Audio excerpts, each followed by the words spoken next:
자, 신호전달과 조절 방식에 대해서 알아보겠습니다. 분비된 분자에 의한 세포 간의 신호전달 방식은 매우 다양하죠. 제일 첫 번째로 화학물질과 호르몬. 이게 이제 표적세포 외액이나 혈액을 타고 표적세포로 가서 신호를 보내죠. 그래서 수용체를 가진 세포들만 반응하는 시스템. 우리 익히 알고 있는 호르몬, 그렇죠? 내분비 신호전달 시스템이 될 것이고, 그 다음에 이제 많은 세포들이 국소 조절자, 로컬 레귤레이터라는 물질을 생산해서 확산시키거든요. 이런 아이들은 주변 세포에게 분비하거나 아니면 자신한테 분비하거나에 따라서 이제 자기 분비 신호 전달, 그다음에 주변 분비 신호 전달 시스템으로 나누게 됩니다. 자, 이런 신호 전달은 혈압 조절, 신경계 기능, 생식과 같은 생리작용을 조절하는 데 중요한 역할을 하죠.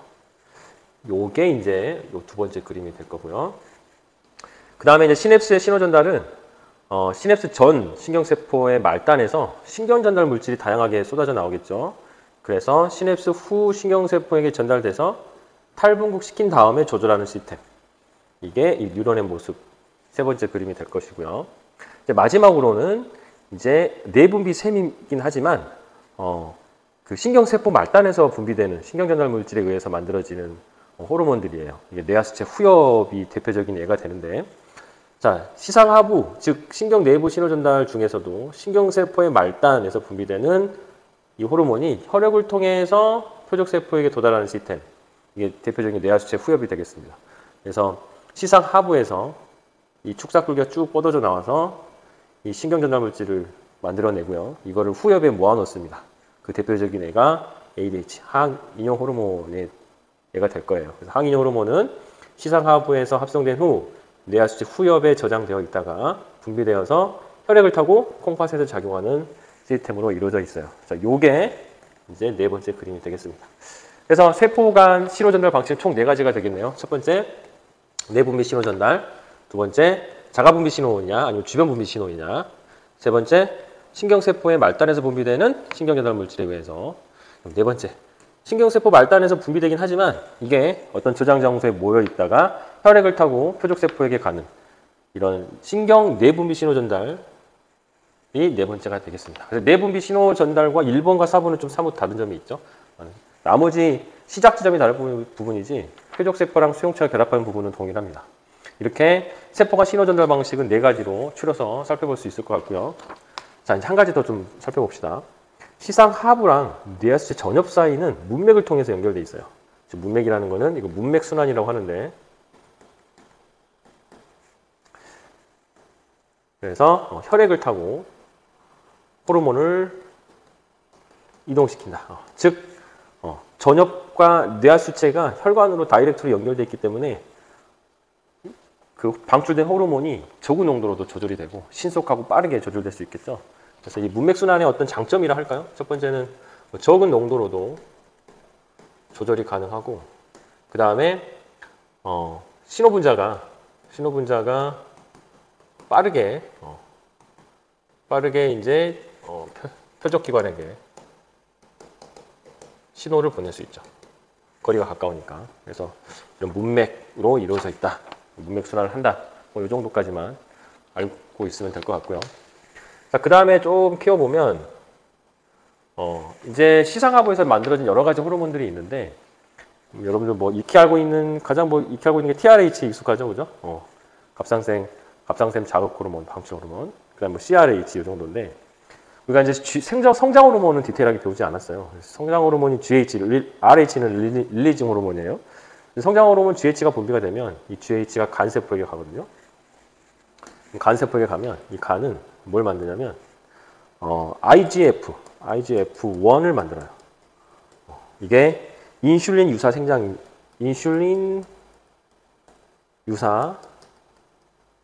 생장인자라고 하거든요.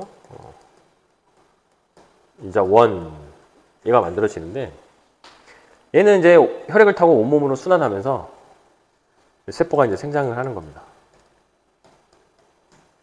자, 그런데 이 IGF-1이 결국은 생장 호르몬, 즉 GH의 영향을 받아서 이게 이제 여기 GH 호르몬이 왔겠죠. 성장 호르몬에 의해서 IGF-1이 다량으로 만들어지는 건데 이제 계속해서 무분별하게 생장할 수는 없는 거잖아요. 그래서 성장 호르몬을 억제하는 호르몬도 있다. 소마토스타틴이라는 물질인데 이 소마토스타틴은 뇌에서 즉 시상하부에서만 만들어지는 게 아니라 췌장이라든지 그렇죠? 그다음에 위장관에서도 분비되는 호르몬이에요. 소마토스타틴이 하는 역할은 이제 어디로 가냐면 뇌하수 전엽으로 가서 이 GH 호르몬이 분비되는 것을 이제 막게 되는 거죠. GH가 분비가 되지 않기 때문에 자연스럽게 모두 억제되는 거예요. 그렇죠. IGF-1도 억제되지 않아서 세포 성장이 이루어지지 않도록 만드는 호르몬이 이제 소마토스타틴입니다. 그다음에 나머지 뭐 호르몬들은 여러분들 좀 살펴보도록 하고요. 그래서 지금 생원에서 등장하지 않았던 생장 호르몬, GH 호르몬을 중심으로 한번 설명을 해봤어요. 자, 다음 페이지로 넘어갑시다. 자, 이렇게 이제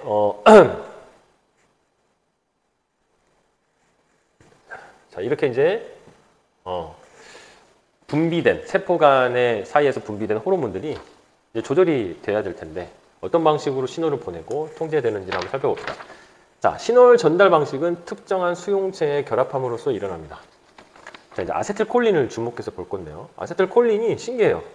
심장근 세포에 작용하면 수축의 빈도와 강도가 감소하고 침샘세포에 작용을 하면 소화의 분비가 촉진되겠죠. 그렇죠? 이거 모두 다 지금 다 어느 영역에 있는 거예요? 그렇죠. 부교감 신경계 영역에 있습니다. 그렇지? 부교감 신경계. 자, 골격근은 반대죠. 골격근은 수축을 합니다. 그렇지? 자, 그럼 딱 봐도 수용체 모양이 다르죠. 수용체 모양이 다른데, 자, 심장근 세포랑 침샘 세포는 다 무슨 수용체냐면, 요 녹색으로 표시된 요 수용체는 무스카린, 그죠? 무스카린 수용체라고 부르고요. 그 다음에 여기 있죠. 골격근 세포에 있는 요 세포 수용체 이거는 뭐라고 부르냐면 니코틴 수용체라고 그래요. 니코틴 수용체. 자, 니코틴 수용체는 우리가 앞에서 배웠던 대표적인 리간드 개폐성 이온 채널입니다. 그래서 얘들의 작용 기작을 살펴보면 어떻게 작용하나요?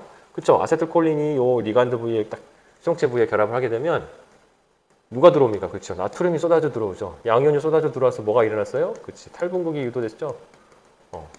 탈분국이 일어남으로써 신호가 전달되는 시스템입니다. 그래서 골격근의 세포 수용체는 이런 방식으로 움직이고요. 이제 조금 살펴봐야 될 게 있는데, 자, 이제 이게 그 무스카린 수용체하고 대사성 수용체를 조금 구분해 볼 필요가 있어요. 그래서 우리가 이제 여기 나와 있는 G 단백질 연결 수용체, 요게 G 단백질 연결 수용체거든요. 이거를 뭐라고 부르냐면 GPCR이라고 불러요. G 단백질, G 프로테인 체인 리셉터라고 하는데, GPCR. 이 GPCR의 종류가 두 가지가 있습니다. 하나는 우리 방금 아세틸콜린 부교감 신경계 지배를 받았던 무스카린 수용체가 있고요.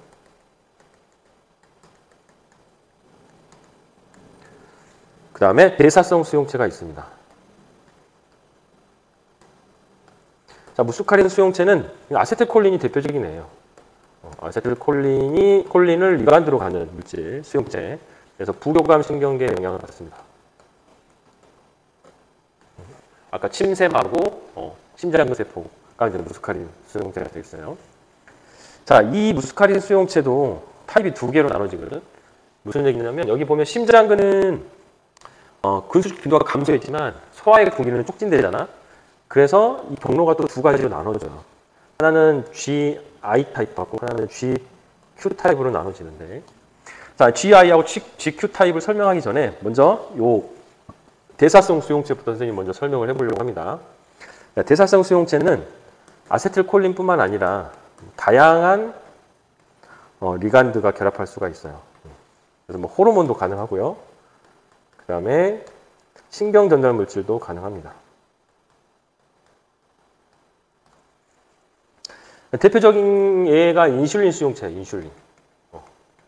인슐린 수용체. 그 다음에 여기 위에 있으면 설명하려고 하는 에피네프린.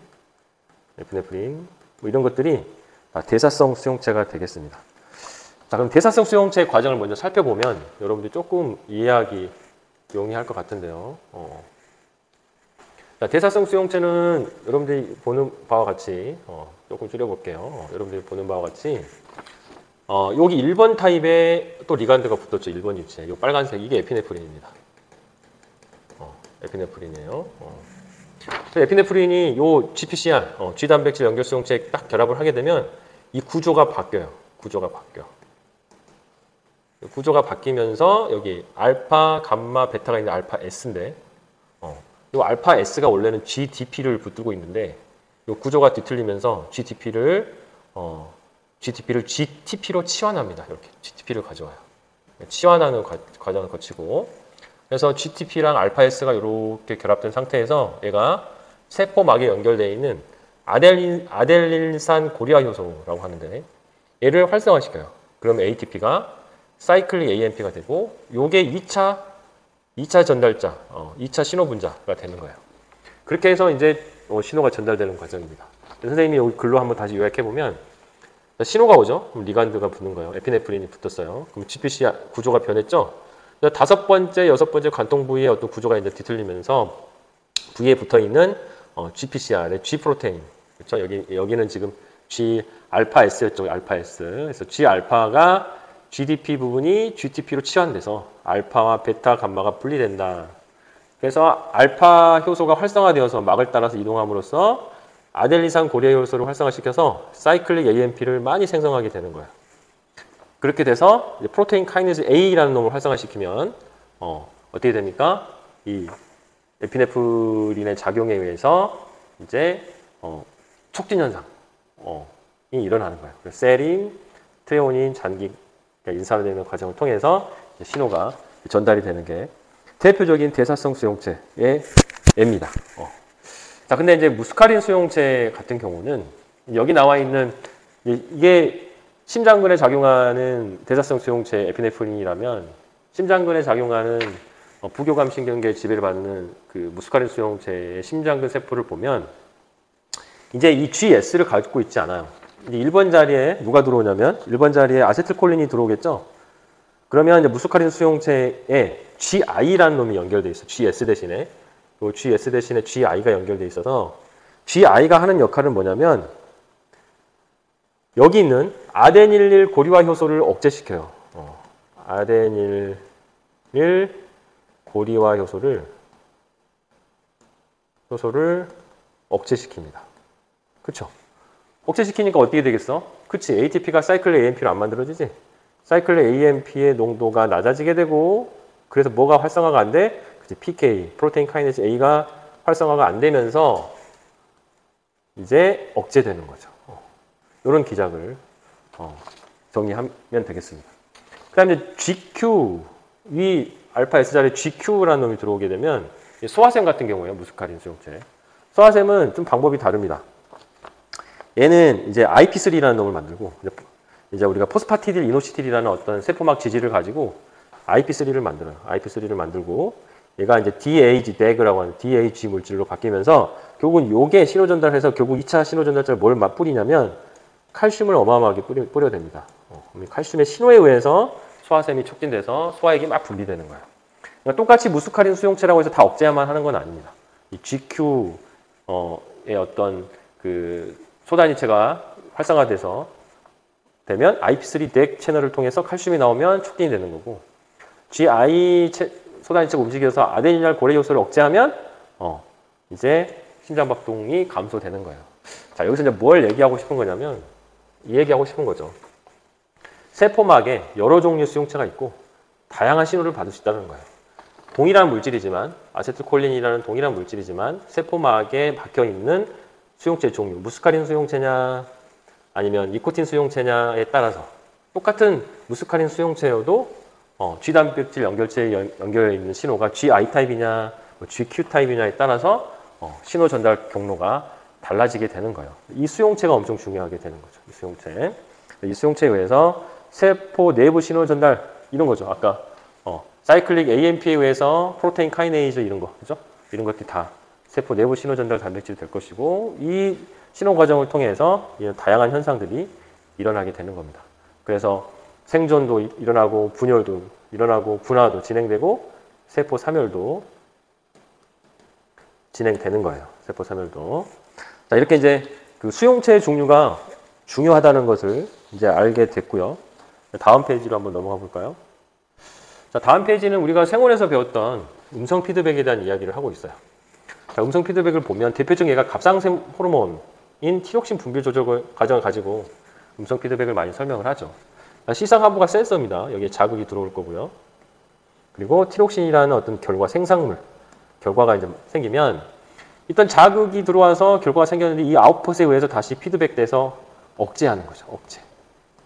이거를 음성 피드백이라고 합니다. 음성 피드백.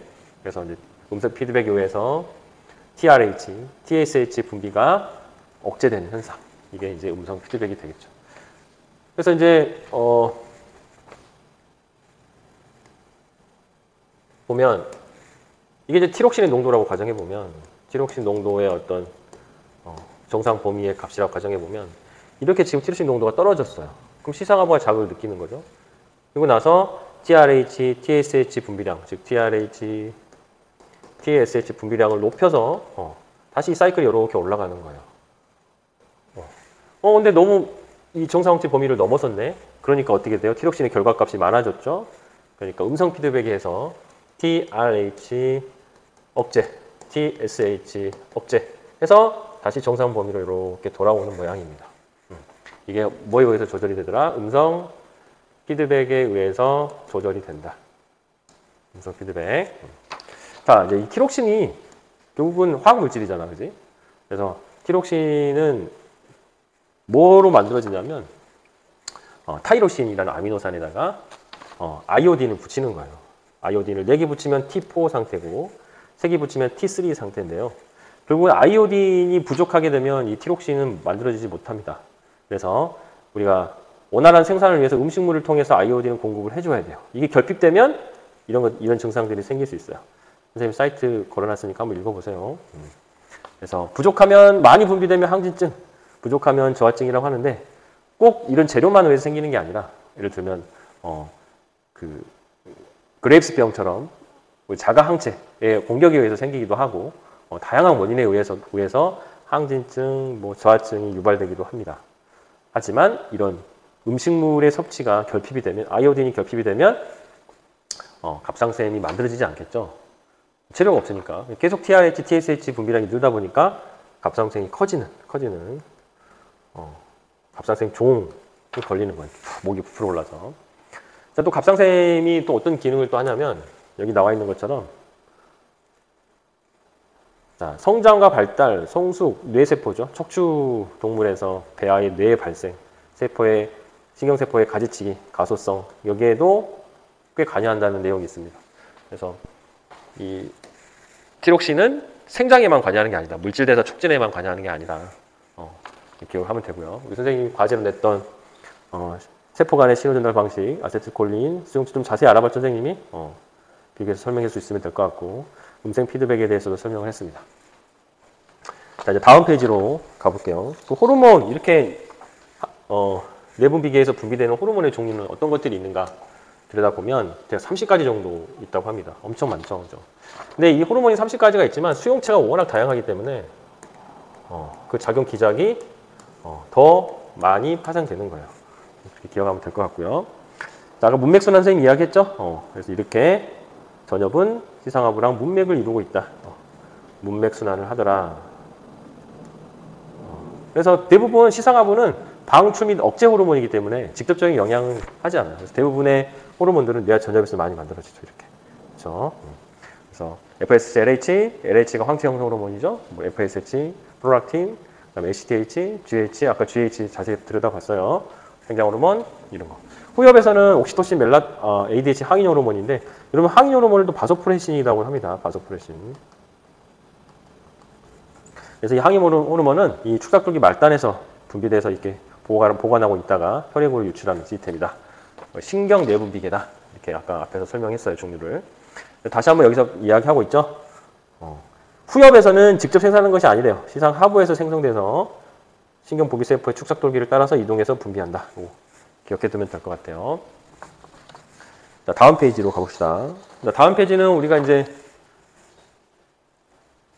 호르몬을 종류를 나눠봤어요. 화학적 분류로 나눠봤어요. 그래서 수용성 호르몬은 주로 펩타이드 호르몬이에요. 수용성 호르몬은. 그러니까 지용성 호르몬은 스테로이드 호르몬입니다. 그래서 이제 펩타이드 호르몬이니까 아미노산의 배열이 따라서 구조가 달라지겠지. 중요하고. 펩타이드 호르몬은 어떻게 만들어지냐면 거치면 소포체에서 생성 있는 리보솜에서 합성된 후에 소포체를 거쳐서 골지체에서 가공된 다음에 세포의 배출로 분비가 됩니다. 반면에 스테로이드 호르몬은 매끄면 소포체에 합성된 다음에 그냥 세포막의 인지질 부분을 통해서 단순 확산을 통해서 분비돼요. 분비 방식도 완전히 다르죠. 그리고 이제 스테로이드 호르몬의 기반이 되는 것은 콜레스테롤이다.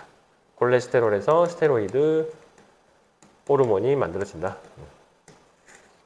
아민 계열입니다. 타이로신이나 트립토판으로부터 유리한 호르몬이에요. 그러니까 기본적으로 기본 골격이 아미노산이죠. 우리가 트립토판으로서 우리 중추신경계 배웠던 뭐 세레토닌 생각나지, 그지? 타이로신에서 도파민 만들어지고 도파민이 뭐가 됐어? 에피네프린, 그지? 이렇게 다 변화하는 과정이었어요. 여기 보면 노르에피네프린, 에피네프린, 아민 계열, 부신 속질. 티록신도 타이로신에서 시작하죠. 그래서 티록신도 아민 계열입니다. 티록신 T4, T3 모두 다. 나머지는 대부분이 펩타이드 계열이네요. 그죠? 대부분이 펩타이드 계열의 호르몬이고, 그 다음에 일부 스테로이드가 있어요. 이렇게. 그래서 화학적 분류로 호르몬을 분류할 수 있구나. 뭐 이 정도 여러분들 호르몬의 종류를 기억하고, 주요 작용도 여러분들 살펴보세요. 이렇게. 주요 작용도. 우리가 이제 생원에서 확인했던 거 한 가지만 좀 들여다볼까요? 포도당 신생활성, 그치? 코르티솔. 이제 지방을 분해해서 포도당을 만들었었죠. 생각나죠? 에피네프린, 그지? 혈액 내 포도당 농도 높이죠. 우리가 꼭 알고 있는 인슐린하고 글루카곤만 작용하는 게 아니라 두 가지 호르몬도 작용했었어요. 알도스테론은 배우지 않았는데, 알도스테론이 하는 역할은 우리가 이제 ADH만 여기 나와 있는 항인용 호르몬만 수분 재흡수 촉진에 관여하는 건 아니고, 여기는 알도스테론이 콩팥에 나트륨을 재흡수하기 때문에 나트륨이 들어오면 물도 따라 들어오죠. 그래서 결국은 삼투압 조절에 관여하는 호르몬이 되겠습니다. 이 정도 표현을 간단하게 설명하고 넘어갈게요. 자, 다음 페이지. 자, 옥신입니다. 이제 식물 호르몬을 살펴볼 거예요. 자, 식물 호르몬은 종류가 매우 다양한데 얘들은 참 튕겨요. 하나가 한 개의 역할을 하는 게 아니야. 자, 옥신은 이제 살펴볼 거고. 자, 지베렐린이라는 게 있는데 이 지베렐린은 종자 발화에 관여하고요. 그 다음에 줄기신장. 줄기신장은 웬만하면 다 관여하는 것 같아. 그죠? 그리고 꽃의 형성. 이렇게 한 개 호르몬이 여러 개의 어떤 분화 과정에 관여를 합니다. F식산 ADA라고 하는데 얘는 씨앗을 휴만을 시켜요. 휴먼. 씨앗을 휴먼에 돌입하게 하고 그 다음에 기공을 닫히게 하고 그 다음에 뿌리를 발달시킨다. 이런 역할을 하고요. 에틸렌도 대표적으로 여러분들 알고 있는 바나나에서 나온 에틸렌이지. 과일을 성숙시키지. 그리고 얘는 또 뿌리랑 좀 다르게 뿌리털을 많이 뿌리털을 많이 나게 하고 뿌리털의 길이를 생장하게 하는 역할을 에틸렌이 합니다. 물론 인산과 PO4- 인산과 연관성이 있긴 하지만 아무튼 요거는 뿌리털의 길이랑 관련이 있다. 자, 사이토카인은 세포 분열과 생장에 관여해요. 기본적으로 세포 분열과 생장에 관여하고 이게 잎의 노화를 지연시킵니다. 잎의 노화를 지연시킨다. 그러면 잎의 노화를 지연시키는데 요거랑 반대되는 데 있을 거 아니야, 그지? 에틸렌은 잎의 노화를 촉진해. 선생님 간단하게 그냥 적어봤어. 이렇게 간단하게 그냥 적어봤어요. 그래서 식물 호르몬이 이렇게 다양하게 있는데 이런 호르몬들이 정말 여러 개의 기능을 수행하죠. 옥신을 이제 들여보겠습니다. 옥신은 찰스 다윈이 굴광성 실험하는 과정에서 처음 발견됐고요. 자율제 정단부에서 만들어집니다. 그리고 신장 부위로 이동한다는 것도 설명할 수 있고, 이 실험을 통해서 굴광성을 일으키는 물질은 이동하는 화학 물질이라는 걸 증명을 해요. 다음 페이지로 넘어가 보면, 그래서 이제 식물이 빛을 비추지 않아도 굴광성이 일어나는, 즉 화학 물질이 일어나는 생장 촉진 물질이 화학 물질이라는 걸 이제 알게 되죠. 요걸 가지고 빛이 없는데 요 정단을 분리해서 여기다가 쏟아져 내리니까 이렇게 지금 휘잖아요. 그지? 그래서 식물 생장하는 촉진하는 화학물질은 빛을 비추는 반대쪽으로 이동한 높은 농도로 존재한다. 그리고 그래서 휘어진다. 이걸 옥신이라고 불렀고요. 나중에 차후 인돌 아세트산으로 밝혀지게 됩니다. 그래서 이제 어떻게 해서 옥신이 세포벽을 확장시켜서 세포 생장을 일으키는가? 그러니까 지금 우리가 이 실험에서 알고 있는 거는 이렇게 생긴 줄기에서 한쪽으로 옥신이 몰리면 그 결과 이렇게 휘어진다는 거거든요. 이렇게. 그럼 이쪽이 세포 생장 속도가 빨라야 돼. 세포 생장 속도가 빨라야만이 이쪽이 휘어지겠죠. 빛이 이렇게 있고. 그럼 왜 이쪽은 세포의 생장 속도가 빠르냐는 거야. 이걸로 설명하겠습니다. 자, 옥신도 트립토판을 중국 물질로 옥신이 만들어지고요. 자, 옥신이 이게 이제 식물 세포고 이게 세포벽이에요. 이건 이제 세포막이요. 그래서 옥신이 이 핀이라는 통로를 통해서 이게 이제 이렇게 옥신이 이온화되면 이 세포막을 잘 통과하지 못하거든요. 그러니까 이런 핀이라는 채널을 통해서 이렇게 옥신이 이동하게 되는데, 옥신이 이동하면서 어떤 현상을 일으키냐면, 이 옥신이라는 물질은 여기 ATP가 보이죠? 이게 ATP를 이용해서 수소이온을 펌프하는 펌프예요. 수소이온 펌프. 수소이온을 펌핑하는 겁니다. 바깥쪽으로. 그러니까 바깥쪽에 pH가 5로 낮고 안쪽이 pH 7로 높아요. 이런 현상이 생깁니다. 그래서 이게 이제 이 옥신은 중력 방향으로 위에서 아래로, 정단부에서 위에서 아래로 쭉 내려가면서 수소이온은 바깥으로 퍼내고 옥신은 계속 위에서 아래로 한쪽으로 내려가는 거예요. 그러면 이제 어떻게 되냐면 세포벽의 pH가 자꾸 낮아지죠. 세포벽의 pH가 낮아지면 이게 산성화가 된다는 뜻이고, 산성화가 되면 세포벽의 구조가 변해요. 구조가 변하게 되는 상황이 됩니다. 이때 이제 익스펜신이라는 물질이 활성화가 되는데, 단백질이거든요. 세포벽을 변형시키는 단백질입니다. 세포 변형 단백질이라고도 불러요. 익스펜신이 활성화가 돼요. 세포벽. 이렇게 pH가 낮아지면. 그러면 세포벽이 느슨해지겠죠? 느슨해진 사이에 에포의 안으로 물이 쏟아져 들어가면서 에포의 팽합이 생기면서 세포가 성장하는 거예요. 그래서 이쪽만 빠르게 성장하다 보니까 한쪽으로 기울어지게 되는 현상이 생기는 겁니다. 자, 이렇게 이제 빛에 대한 옥신의 특성 살펴봤고요.